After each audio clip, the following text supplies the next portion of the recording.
Stephen Aldridge is the Managing Director of Numeritas Limited, which is a consultancy specialising in modelling, forecasting, planning and analysis. And he's been doing that kind of stuff a very long time. So summarise his CV. Stephen, over to you. Yes, thank you, Simon. So I was going to start with a little story. About 20 years ago, I was on a consulting project with KPMG, working at the Royal Mail, their Old Street office. They had a nice top floor where all the consultants would be, internal and external consultants.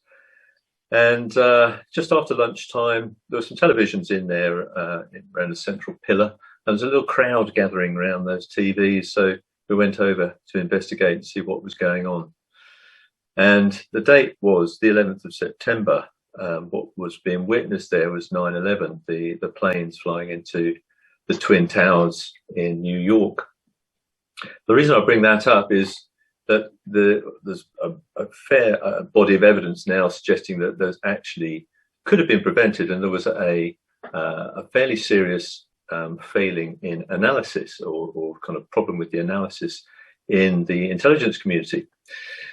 Now, whether you believe that or not, 10 years later, about 10 years ago now, the American government launched a sort of competition. There was a department set up to run this called IARPA, and this was a competition to try to find ways to do analysis and forecasting better. Analysis and forecasting very closely linked, so I may use the terms to an extent interchangeably. This competition was mostly about intelligence, and there's a book about this you can read if you're interested in following up. It's called Super Forecasting by Philip Tetlock and Dan Gardner. And Philip Tetlock ran one of the teams. He led one of the teams. Most of the people involved with this, of the 5 competing teams, about 20,000 people, most of the people involved were part of the intelligence community or were very used to doing this kind of analysis and forecasting. But Tetlock's team were all volunteers. They were essentially people like you and me, people off the street, volunteers who were just interested in doing forecasting, seeing how good they were at it. They asked about 500 questions over about 4 years. There was kind of 4 rounds of this. And the questions were of this nature: will North Korea detonate a nuclear device before the end of this year? Now, not exactly that, of course, but that's a more up-to-date version of the sort of questions.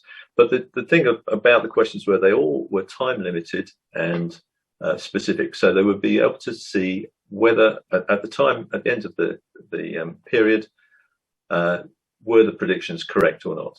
And the individuals would make predictions all the time during that, up until the date when the thing ended. They used a Brier score to measure accuracy. So this allowed them to objectively score how good the people were at their analysis and the resulting forecasts. Now, the interesting thing here is that Tetlock's team beat the control group by 60% on their Brier score in the first year and by 78% in the second year. Now, what this really tells us is that you can learn to do analysis so much better than the average. And bear in mind, the other teams were made up of people who were analysts and who were used to doing this kind of thing. So let's move on a little. Types of analysis and so on. The first thing you do when you look at a talk like this is you go to Wikipedia. And so I did that, and I just jotted down a few things as well in terms of what I could talk about regarding analysis and problem solving. And there's just so much. All these different disciplines, there's all sorts of different software, and there's all sorts of different frameworks, all of which we can use in analysis. So there is just not time to go through all these properly, but I'll give a special mention to the 2x2 matrix, which all consultants love. So you'll no doubt see lots of those. So I thought I'd talk about something which will help with any kind of analysis and problem solving, because this is the kind of thing that the super forecasters were doing that made them better than the control group. and talk about how we think. Now, there's lots of good research on this, and it really affects the way in which we do our analysis, because it has the way we think has a huge impact. And there's lots of ways that this can go wrong. I'm going to put a little image on the screen in a minute, and it'd be good if you can put in the chat just your first impressions when I reveal this image. So let's just see what you say. Okay, here we go. Oh, I can't actually see the chat at the moment, so I don't know where my chat window went. Hold off, angry and aggressive, confrontation, blame, pointing, accusation, unhappy, accusing, invitation to American Army. Yes, that's a good one. We're getting the gist there. So yeah, I think we generally got the impression straight away of what mood this person is in, the kind of thing they might be saying. The next thing I'm going to put up, be interested just to get your impressions about this problem. Anything that comes to mind when I put this in?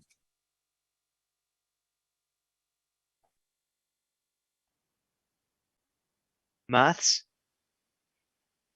Oh crap. Yeah. More than 12-time table, missing an X, mental math. Okay, fine.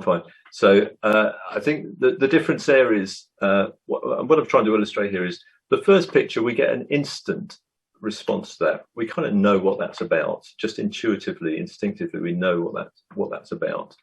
The second one, those of you who are mathematical might have started thinking about working it out. If you were going to work that out, you would have to expend a fair bit of mental effort. That's not a particularly difficult sum, but it is going to require you to store in memory, the stages as you go through that.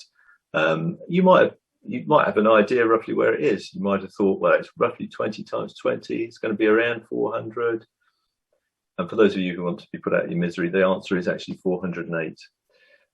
That's not really important. What is important is the type of thinking that we're doing there.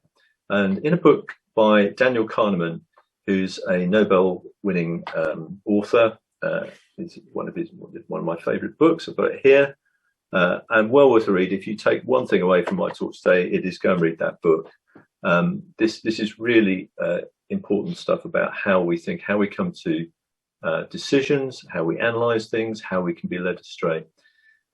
He talks about two types of thinking, system one and system two, and we've just seen them illustrated there. The system one is that intuitive, first impression, snap decision kind of thinking.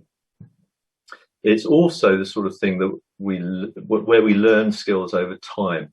So if you ride a bike, if you drive a car, play an instrument, all of those things, initially they're very difficult, but over time we kind of acquire the skills and become expert in those.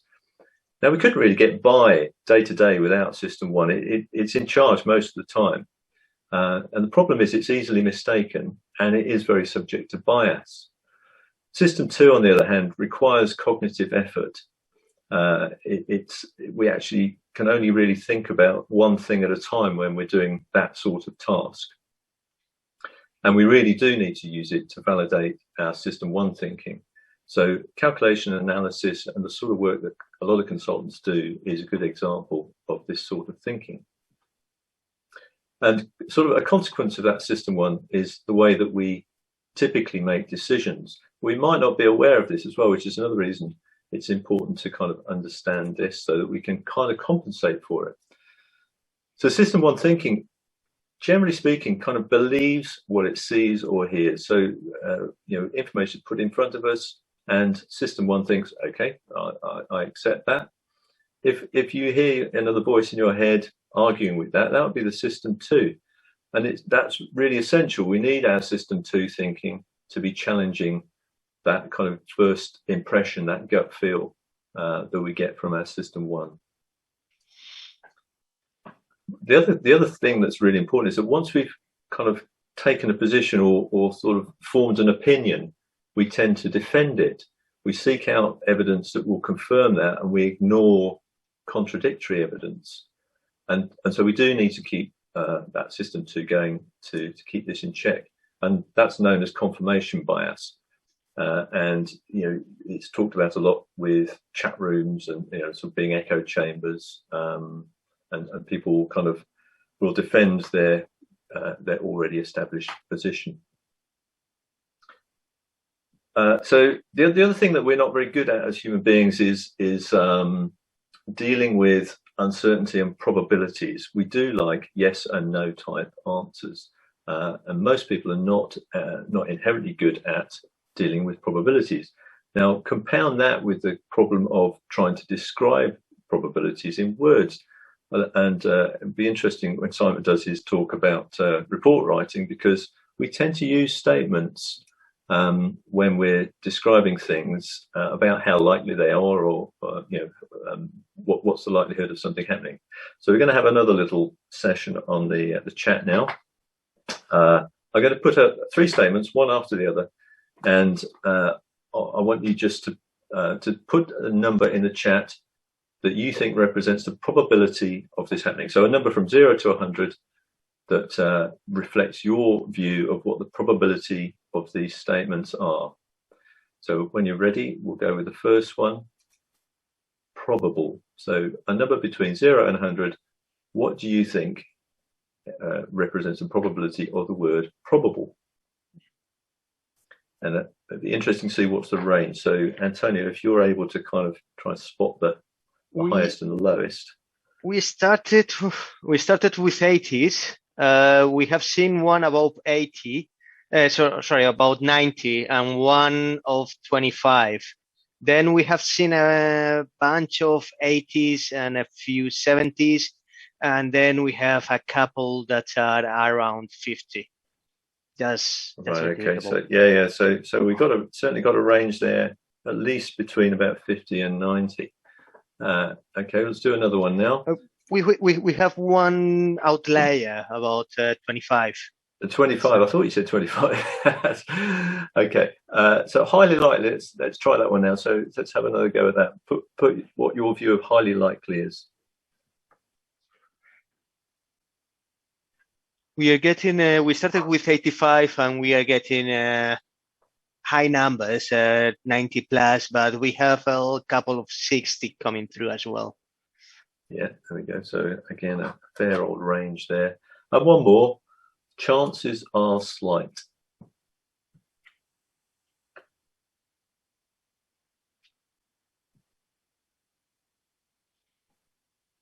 Okay, we've got numbers coming for that. 10, 15, 20, 30, between 30 and 40, 10 again, 25, 30. Okay, so we've got ranges there. Now, this was done as an exercise by NATO. They asked NATO officers how they would interpret these words, amongst a whole long list, I have to say. And if you're interested, the reference you can get from here, it's a CIA document, which is all about analysis and how we can get it wrong. So the ranges that they had were, in fact, they did have nearly as big range. We had a 25 in the first one, didn't we? Up to about 90. And then we had between about 60 and 90, and we had from about 10 to 40. So similar ranges. But it's a very wide range. When you think about, somebody writing a report, they probably had an idea in mind what they meant with these words. And, it can be very differently interpreted. So we need to be careful with using those sorts of words. And if we can be more definite about the probabilities that we're using and think in terms of numbers and use them, then that's worth doing. Right, let's move on a little bit. We'll take a look at some problem solving, and obviously not a great deal of time to talk through here, but the problem solving is generally breaking down into 4 key steps. Define the problem, generate alternatives, evaluate and select an alternative or alternatives, and then implement. And implement could be communicate, it could be provide a solution, whatever. I'm really going to focus on the first 2 just here, because the third one is more about the analysis, and we've talked a bit about that already. And implementation, I think, is probably the subject of many of the other talks in this series. So define the problem. The first, and it's almost stating the obvious, but it's a really important one, is to figure out what is the correct problem. What is it you're really trying to solve? And so if we looked at an example of overcrowding on the tube trains, which I understand is starting to happen again now, but if you've commuted before lockdown, you will be familiar with this. What is the problem there that we need to solve? Is it that we need to put on more trains? Is it that we need to find ways to persuade people to travel at different times, or maybe not to travel at all? So that's just one example to illustrate the point. And sometimes rephrasing the problem can generate different perspectives, and that's a good way to help us figure out what is the problem that we need to solve. Keep asking questions like why, when, who, all of those sorts of things about what is the problem, and that helps us to define it. And generally speaking, we need to break down large problems into smaller sub-problems, and then those are easier to tackle. Let's gallop on to the next one, then, generating alternatives. Now, obviously, brainstorming is perhaps the most well-known, and in the consulting world, brainstorming happens a lot. You might have heard of brown paper exercises, and of course, whiteboards and things are all good techniques. But I think there's a lot we can learn from the creative industries as well. And there's a great book, there's another one here, Messy by Tim Harford. He's a journalist with the Financial Times. He's on the Radio 4. He does the More or Less program. One of my favorite authors. In this book, he talks about how disruptive elements can be a good source of creativity. And one example is that Brian Eno, who some of you will know, although I suspect a lot of you listening were maybe not born when he was mainly operating in the 70s and 80s, you might know some of the artists he worked with: David Bowie, Phil Collins, U2, hoping that some of those are ringing some bells with you. He would go into the studio with a little pack of cards, not playing cards, but with things written on them. And at various times, he would pull out one of these and then instruct the musicians to use it. And it was often an abstract thing. So words like, or phrases like twist the spine, or simple subtraction, only a part, not the whole. And he would use things like this and get the musicians to do something with that phrase about the way they were playing music. Now, this often was very uncomfortable for the musicians, and Phil Collins is alleged to have thrown beer cans around the studio while this was going on because it made him so angry. But you can't argue with the results, because of the top 100 albums of the 1970s, Brian Eno was involved in 25% of them. So that's quite a record. So it obviously did generate some good creativity. The next thing is about cognitive diversity. Now, this really means diversity in all its forms, which can lead to cognitive diversity. So that's all of the things we normally expect of race, gender, ethnicity, religion, and sexual orientation, all those things. But I also mean people who've had a different life experience, maybe worked in a different sector, perhaps studied a different subject, and maybe just think a little differently. And then another one is solve the opposite problem. And this is something I used myself as an engineer years back, which I kind of discovered through a book by Edward de Bono. So here the idea is that you think about what's the opposite to the problem you're trying to solve, and then you set about solving that, and that can just make you think differently and create some new ideas. Okay, so I think that's about all I've got time for on the problem solving at the moment. Let's just move on to the last slide now. How did the super forecasters do it? So these are the key learnings that Tetlock's crew, how they went about making better forecasts and did their analysis. So they learned to deal with probabilities and to try to make forecasts that were not yes, no, but were, you know, the shades of grey. They start by trying to learn from similar situations, look for a background incidents, and try to find out what happens in these sorts of situations typically. Then they'd seek out information specific to the case they were looking at, and adjust accordingly. And they weren't afraid to change their forecast if new information came to light. But it's important also to weigh that new information correctly so that you don't either overcompensate or undercompensate. One of the most important things, I think, and one of the key lessons is that they would create competing hypotheses. So if they kind of formed a view, they would also sort of try to argue an opposite case, a different approach or a different hypothesis. And that helped them think through that and avoid confirmation bias. So there we are. How are we doing for time? That's probably about all my time used up. So I'm going to put a last slide on here that's got the book titles and authors on there if you're interested. And there's also the last one there is that CIA document that's got the information about lots of information actually about that sort of intelligence thinking and analysis and how to avoid bias. We will be sharing the slides in due course, so you don't need to scribble all that down at this exact moment. Well, Stephen, that was great. I think we have got time for a question or two. I don't know if anybody would like to speak a question rather than chatting. The chat log is so full of wonderful comments and questions that I'm not sure I could actually begin to dive into it. Is there anybody here who would like to speak with a comment or question?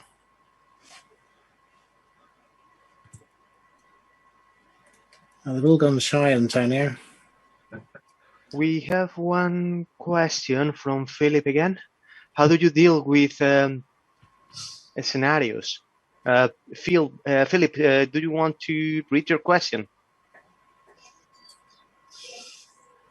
Yes, it was just, I guess I work in, well, certainly my main areas focus on cybersecurity, and often we deal with quite a lot of scenario-based kind of exercises and trying to basically help clients understand how and where their risks are. The problem is that most people tend to basically base scenarios and outcomes on past events. And when you're trying to think of some kind of new attack or new form of threat, often that's not obviously very helpful because people just obviously go back to what they already know. I was just wondering how you deal with that in the context of problem solving, working with either a new scenario or a new problem that's come up. Yeah, I mean, it's really core to a lot of what we do, actually. Avoiding. So one of the things I was going to talk about actually was we're quite often asked to just give me a number. I need a number for for some purpose, and yeah, that's quite dangerous actually. And there's another favourite book of mine which is great, which is The Floor of Averages by Sam Savage as a bonus one. That's basically along those lines that you've got to be very careful with taking averages, and he advocates as I certainly do, because what my day job is all about forecasting and having different scenarios.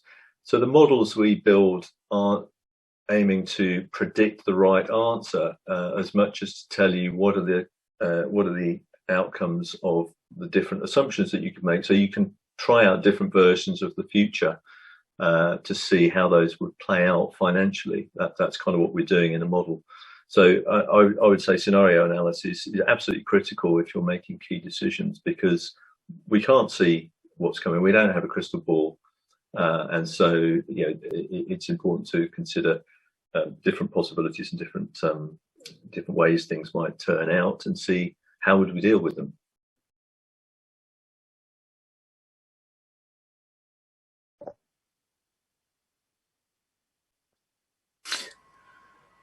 Do we have any other questions? We have a couple of more questions. We have from Simon M. Stephen, are more people surprised when you explain, gives example of potential bias in their approaches? That's a good question. Well, from what I was just saying, people do tend to form an opinion and try to defend it. So, and we're all guilty of that. Now, I think by trying to understand that bias, and I think it is surfacing a lot more now. There's a lot more literature and a lot more kind of just public discourse and programs on the radio and TV about bias now. I think it's understood better, and behavioral economics has become a discipline. It's all related to that. So it's a tricky one trying to tell somebody that they've got a biased view. Yeah, sure. This is how do you communicate that without insulting them? So yes, you have to use your tact and diplomacy very much with that one. Optimism bias, of course, is a really big issue in any kind of business case or program management or project management, and you really have to fight against that. Optimism bias being where everybody kind of works on the assumption that everything will turn out perfectly, and they build their business case on that. And a good business case should really look at the worst case scenario just as much as the best case scenario and try to stab somewhere in the middle at the likely outcome. Because it's only if you understand that scope of different outcomes, that range of different outcomes, that you really understand what the problems are with any endeavor, whether it's viable, whether you should do it, and so on. And of course, we all know that everything overruns enormously. So therefore, all you need to do is double the estimates and it'll be right. Is that not true? Well, you're right. That is one of the things that Sam Savage talks about in this other book here, that if you take an average time for each person to arrive at the end product, then you're all almost certain to fail, because somebody won't make it. You know, if that's the average, they're not all going to hit the average. The chances of hitting your schedule on that basis are really quite small. So he's right, and trying to prepare for those downside scenarios and have contingency plans in place is well worthwhile. Anyway, Stephen, thank you so much for that. That's been a really interesting talk. Lots of interaction there, and I'm sure everybody will want to study some of those sources in more detail when we share the links with them in the slides, etc. So thank you. I think it's time to move on.